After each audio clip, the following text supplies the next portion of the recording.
नमस्कार. भगवद्गीता भावार्थ मालिकेमध्ये आपले स्वागत आहे. आज आपण अध्याय 4 मधील श्लोक 16 ते 20 पाहणार आहोत. श्लोक 16 पाहूया. किं कर्म किम कर्मेति कवयोप्यत्र मोहिताः तत्ते कर्म प्रवक्ष्यामि यज्ञात्वा मोक्षसे शुभात्. कवय किम कवय म्हणजे बुद्धिमान, प्रवक्ष्यामी म्हणजे मी विवेचन करून सांगतो. प्रवक्ष्यामी मी विवेचन करून सांगतो असा याचा अर्थ आहे. कर्म काय आणि अकर्म काय हे निश्चित करण्यात बुद्धिमान लोक पण गोंधळून जातात, हो की नाही. कर्म काय आणि अकर्म काय काय आहे कुणाला कळत नाही ना. आता मी तुला कर्माचे वर्णन करतो, जे जाणल्यावर तू सर्व अशुभातून मुक्त होशील असे सांगितले की केवळ अपूर्ण प्रायोगिक ज्ञानाद्वारे धर्माचा मार्ग निश्चित करणे शक्य नाहीये, हो की नाही. अपूर्ण ज्ञानाद्वारे कसं करणार. धर्माचे तत्व केवळ भगवंतच सांगू शकतात. अपूर्ण व चुकीच्या तर्काच्या आधारे कोणताही मनुष्य धर्मतत्वाची निर्मिती करू शकत नाही. मनुष्याने ब्रह्मा, शिव, नारद, मनु, कपिल, प्रल्हाद, भीष्म, जनक, बळीराजा यांच्यासारख्यांच्या पदचिन्हांचे अनुकरण केले पाहिजे. आता तर्काद्वारे धर्म म्हणजे काय, आत्मसाक्षात्कार म्हणजे काय ते जाणणे शक्य नाही. म्हणून भक्तांवर अहेतुकी कृपा म्हणजे हेतू नसलेली कृपा करण्यासाठी भगवंत प्रत्यक्ष अर्जुनाला कर्म आणि अकर्म याचे वर्णन करून सांगत आहे. आता श्लोक 17 पाहूया. कर्मणो ह्यपि बोधव्यं च विकर्मणा अकर्मण्यश्च बोधव्यं गहना कर्मणो गतिः. बोधव्यम म्हणजे जाणून घेतले पाहिजे. तर कर्माच्या गुंतागुंती समजणे अत्यंत कठीण आहे, हो की नाही. म्हणून मनुष्याने कर्म, विकर्म आणि अकर्म म्हणजे काय हे योग्य रीतीने जाणले पाहिजे. भौतिक बंधनातून मुक्त होण्याबद्दल जर मनुष्य गंभीर असला, भौतिक बंधनातून मुक्त होण्यासाठी जर मनुष्य गंभीर असला तर त्याने कर्म आणि अकर्म यातील फरक समजला पाहिजे पहिला.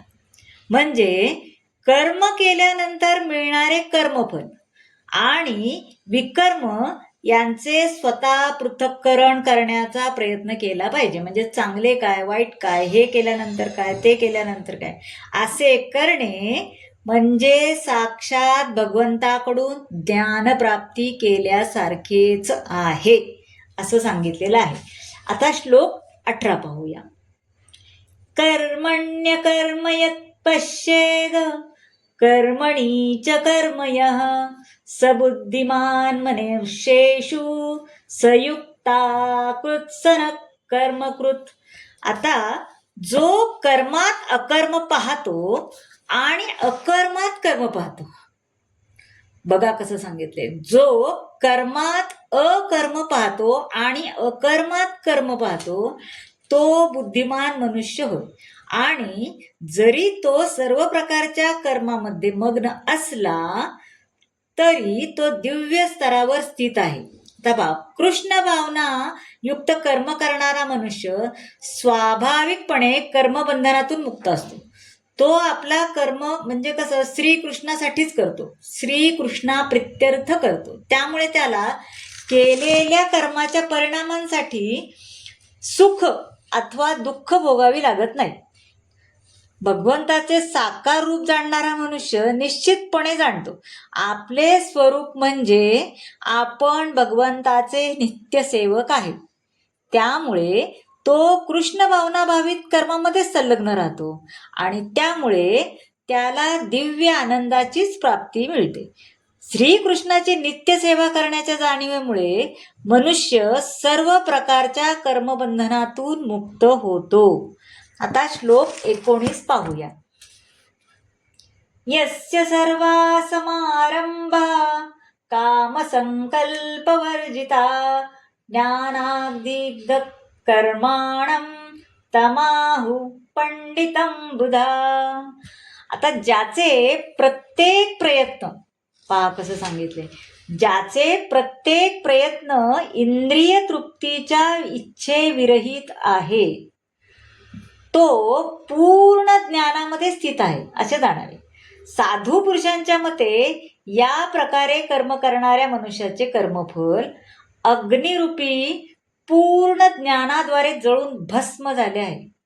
आता इथे सांगितले आहे की केवळ ज्ञानी व्यक्तीच कृष्ण भावना भाविक मनुष्याची कर्म जाणू शकतो, कारण हा मनुष्य सर्व प्रकारच्या इंद्रिय तृप्तीच्या कामनांनी रहित असल्यामुळे असे जाणले पाहिजे की आपण भगवंताचे दासच आहोत. भगवंताच्या या सेवारूपी ज्ञानाच्या विकासाची तुलना अग्नीबरोबर करण्यात आली आहे. पहा, असा अग्नी एकदा प्रज्वलित झाला की तो सर्व कर्मफले भस्मसात करतो. आता श्लोक 20 पाहूया. त्यक्त्वा कर्मफला संगम नित्यतृप्तो निराश्रया कर्मण्यभिप्रवृत्तोपि नैव किंचित करोति स. पाहूया. अभिप्रवृत्त म्हणजे पूर्णपणे मग्न झालेला. आपल्या कर्मफलावरील सर्व आसक्तीचा त्याग करून नित्य तृप्त आणि स्वतंत्र असणारा जरी सर्व प्रकारच्या कर्मामध्ये मग्न असला तरी तो कोणतेही सकाम कर्म करीत नाही.